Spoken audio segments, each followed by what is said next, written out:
동방의 성인 다속유영모의 생명의 말씀 다속어록 133번째 시간입니다.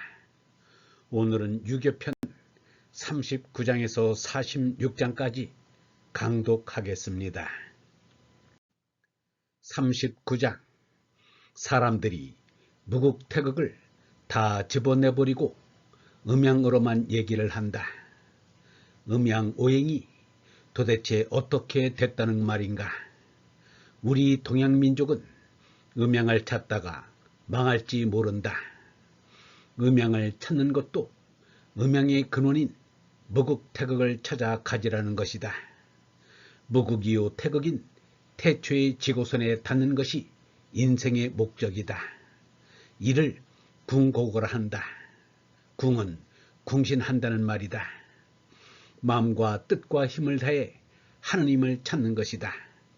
이 우주 현상을 보면서 하느님의 존재를 확인하는 것이다.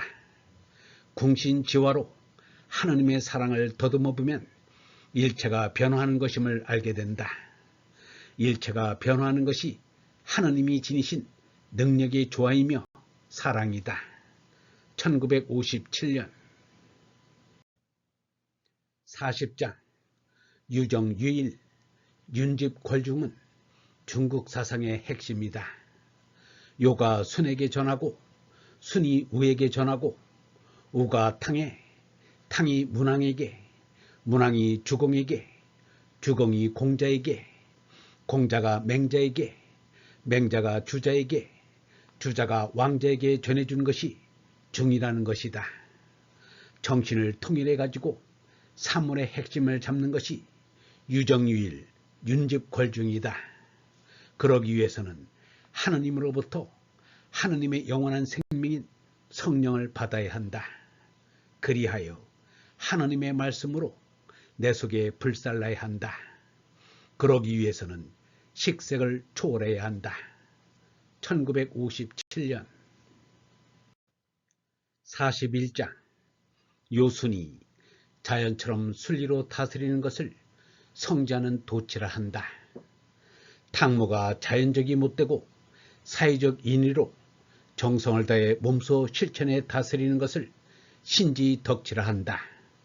관환이 억지 수단을 써서 다스리는 것을 가지하는 법치라 한다. 요, 순, 탕무, 관환은 모두 어진 신화를 가지든지 그렇지 않으면 자기 자신이 바짝 정신을 차려 무슨 일이든지 빈틈없이 정치를 해나갔다. 그런데 요새는 왜 그렇게 거짓말이 많고 꾸민 말이 많고 선전이 많은가? 1957년 42장 사람들이 하느님에 대한 효는 잊어버린 지 오래이고 아버지를 하느님처럼 아는 것이 효라 한다. 42장 2절 천자는 하느님 아들이지 땅에 있는 아버지의 아들이 아니다. 땅의 부모보다 하느님 아버지가 먼저라야 한다. 천명에 매달린 유교가 망천을 하여도 이만저만이 아니다. 그래서 유교가 맥을 쓰지 못하고 있다. 효도를 곧잘 하다가도 장가가서 자식 낳으면 그 효도가 쇠한다고 유교에서 말했다. 나는 천도가 처자 때문에 쇠한다고 말한다. 효뿐 아니라 천도가 처자 때문에 쇠한다. 왜 그렇게 되느냐 하면 근본 영혼을 추원하고 사모해야 하는데 전향하여 제 옆에 나와 자식들을 거두어 먹이겠다는 욕심을 쫓느라 그렇게 된 것이다. 1957년 43장 유교에서는 효를 부모에게 하는 것을 말하는데 마침내는 하느님에게 바치는 마음이 참으로 효가 된다. 하느님 아버지께 효할 줄 알아야 땅의 어버이에게도 효를 할 수 있다. 효도의 실상은 하느님 아버지에게 하라는 것이다. 하느님을 바로 아는 사람은 땅의 어버이에게도 최선의 효를 할 수 있다. 하느님에 대한 정성이 어버이에 대한 정성이 되고 만다. 이 근본 이치를 모르기 때문에 오늘날 소름받는 어버이들이 많다. 1957년 44장 서경에 여우라는 글이 있다. 임금 노릇을 잘 하도록 임금을 잘 가르친 말이다. 그렇다고 이 글이 꼭 임금에게만 한 것은 아니다. 44장 2절 지금은 교육 공통론으로 사람의 이상은 모두가 임금을 표준해서 교육하려고 애를 쓰지 않으면 안 된다. 특별히 누가 임금 될 자격이 있어서 가르치는 것은 아니다. 지금은 전 인류가 이러한 교육을 공유할 자격이 있다.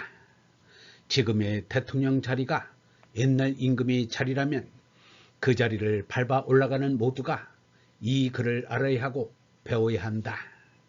더구나 성경을 보는 사람은 하나님의 아들 자리에 이르러야 한다. 아직 그 많은 소가는 부족할지 모르나 우리는 기어이 그 자리에 이르러야 한다. 대통령이나 임금의 씨를 따로 묘목을 심은 것이 아니듯이 하나님의 아들 자리도 마찬가지다. 누구라도 죄나를 뛰어넘는 이라야 그 자리에 이를 것이다. 1957년 45장 백도 유정이라는 말에 백도는 100번이라는 뜻도 되지만 척도 법도와 같은 뜻이다. 온갖 법도는 곧아야 한다.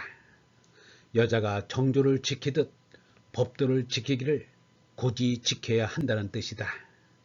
이것을 떠나서는 되는 일이라고는 없다. 그러려면 불역이목 한눈을 팔지 말아야 하고 귀를 딴 곳에 쏠리지 말아야 한다. 이것이 덕성이다.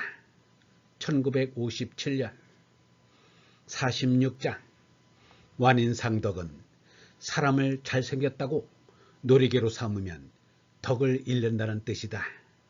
미인뿐만 아니라 소인, 친구, 어린이들도 장난감처럼 놀리면 모험이 나오게 된다. 그래서 사람의 인격을 무시하게 되면 덕을 잃는다. 46장 3절 완물상지는 어떤 물건이 신기하다고 물건을 구경하고 싶어하고 가지고 싶어하여 물건을 장난거리로 좋아하면 여간 먹었던 마음도 잊어버린다. 자기가 하는 일에 최선을 다해야 하는데 완물을 하는 바람에 일이 안 되게 된다. 이 말은 우리가 명심하여 인생을 살아나가야 한다. 뜻은 도로서 평안해야 한다. 말은 도로서 만나야 한다. 쓸데없는 짓을 하면 반드시 해로움이 따른다. 이물을 귀하게 여기면 아주 요긴한 물건을 못 산다. 또 백성이 필요한 물건을 천히 알다가는 백성이 족할 수 없다. 경제학은 이런 것을 아주 밝혀 주어야 한다. 개나 말일지라도 그 나라 토산이 아니면 기르지 말라는 것이다. 그러니 자동차도 국산품이 아니면 타지 말아야 한다. 1957년 영성신학원 다속 아카데미의 하는 소리였습니다.